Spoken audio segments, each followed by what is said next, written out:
Small moves that meant big for this manned space mission, as the Taikonauts who reached China's space station last month ventured out for the first time for an extended spacewalk Sunday morning. One of their assignments on the day put a panoramic camera higher up. Before, the camera was installed at a comparatively lower position, so its range was restricted. And now, as their mission requires, the cameras need to engage a wider angle, and this time the Taikonauts were putting a support stand for it. Another highlight over the spacewalk mission, maneuvering the robotic arm. Our monitoring here in space is still limited, so we need the taikonaut in the capsule to communicate with the other two who are conducting the spacewalk. The one inside can control via simulation images. The Taikonauts also wear a new generation domestically developed extra-vehicular suit for the assignment. The last time Taikonauts conducted a spacewalk, it was 13 years ago in 2008, and that walk was less than 20 minutes. Liu Boming and Zhai Zhigang were the two who did the first spacewalk for Chinese. Sun Ye, CGTN. This actually, as you mentioned, this is the second EVA of China, but it is much more complex and with a longer duration. During the first one in Shenzhou 7 in 2008, we just performed a spacewalk less than 20 minutes. But this time we'll perform maybe 6 hours, so it's much longer. So we must be dealing many differences, and this time we use an improved version of our Tian spacesuit, so it can last for even the design margin is about 9 hours. So actually speaking, for 6 hours it will be safe enough. What's the significance of this particular mission? I mean, this is just the first crewed mission, manned crewed mission of several, right, to come? Exactly. You see that we just during the technology demonstration or verification phase of the station program. Next year will be the construction phase. Before the construction, we must master many technologies we have not mastered before. This EVA is one of them. You see that in the future, for the scientific research and, for instance, maintaining and repairing the station, we must have very, very complex spacewalks. So this time, the activity today will be, we can recognize that as a very important, very necessary preparation for the future's operation of the station. Separate bedrooms and compound chicken. Having enjoyed some luxuries indoors, the Taikonauts aboard the Tianhe core module have stepped out of their comfort zones for the first time. 航天员首先会从我们的这个核心舱节点舱的出舱口出来。The Taikonauts will first come out from the node cabin of the core module, each wearing a spacesuit.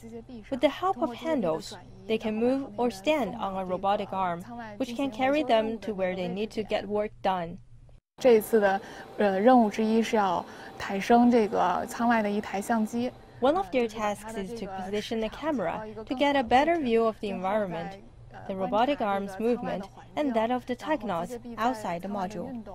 This is an exact core module, Tianhe. As we can see this large, sophisticated complex, there are huge efforts behind each mission, including spacewalks that allows Taikonauts to do equipment maintenance and test.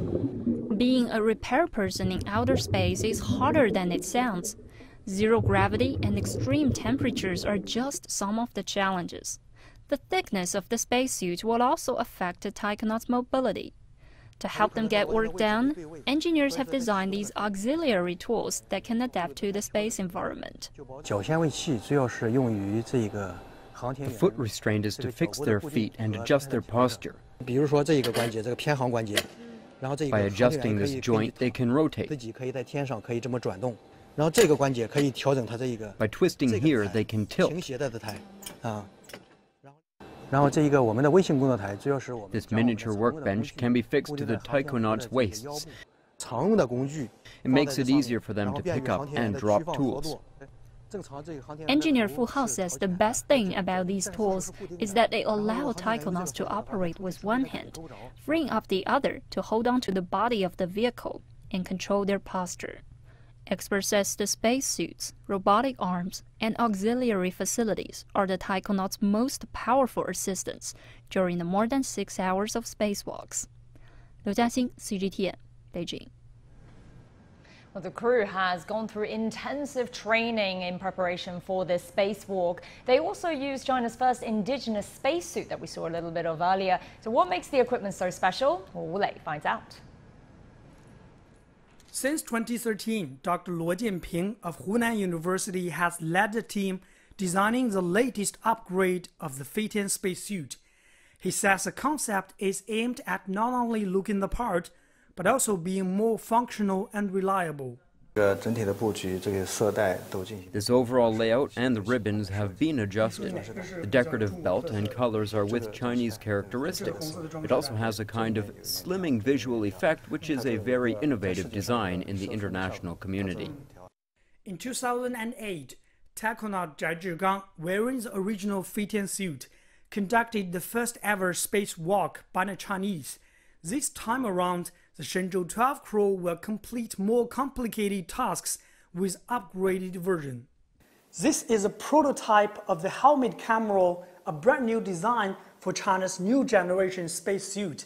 Designers say they will adjust the equipment and different elements according to any practical demands and the overall appearance. The EVA spacesuits are like a mini spaceship which combines clothing, advanced equipment, and a system designed to keep the astronauts alive in outer space, allowing them to better carry out tasks. Our team is actually an interdisciplinary and integrated team. We have experts in industrial design, mechanical design, human ergonomics, visual design, and the design of the pattern. Besides the Feitian suit, the designers are also drafting designs for future spacesuits. As China's ambitious space plan looks ahead to a possible manned lunar mission to Mars, more advanced spacesuits will be needed. At the same time, we are cultivating our students to try any new technology on our spacesuit. For example, we're studying exoskeleton technology to see whether it can be used in the spacesuit to help our astronauts finish more tasks with faster and better technologies. The designer says the spacesuit is the most complex piece of equipment they've ever worked on.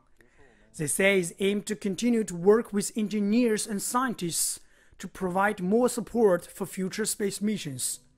Wu Lei, CGTN, Hunan Province. Well, you know that when we maintain something, repairing something, or mounted some scientific instruments on board the station, they can be anywhere on the surface of the station. We can, with the safe belt and with the handrails, we can go there, but it will be much slower. And with the help of the robotic arm, we can go to anywhere of the station without very difficulty. So this is a very important aid for our future activities in space. The robotic arm is very powerful with two compartments, the 3 arthroses and also 7 degrees of freedom, which means it has 7 axes which can rotate. So this is a very powerful tool for our future activities, not only moving the astronaut, but also moving the very heavy objects such as experimental modules up to 25 tons. And how does it manage to deal with that big temperature difference in space? Well, for the temperature, you know that under the sunshine, the temperature will come up to more than 100 degrees Celsius, and in the shadow, the temperature can be below the minus 100 degrees Celsius. So the thermal control or thermal design of the spacesuit is very, very important and very critical for the survival of the astronauts. We have special layers which can reflect almost all the heat flux of the sun, protect from the high temperature. On the other hand, we also have layers to prevent the leakage of heat from the body, from the spacesuit. So we can have both these kind of layers. Moreover, we also have what we have already mentioned, the liquid cooling and ventilation system. This is very intensive, very critical, because you know that the activity outside the station is very intensive than the IVA spacesuit. So the heat must be efficiently taken away from the body of the astronaut to make them comfortable. So this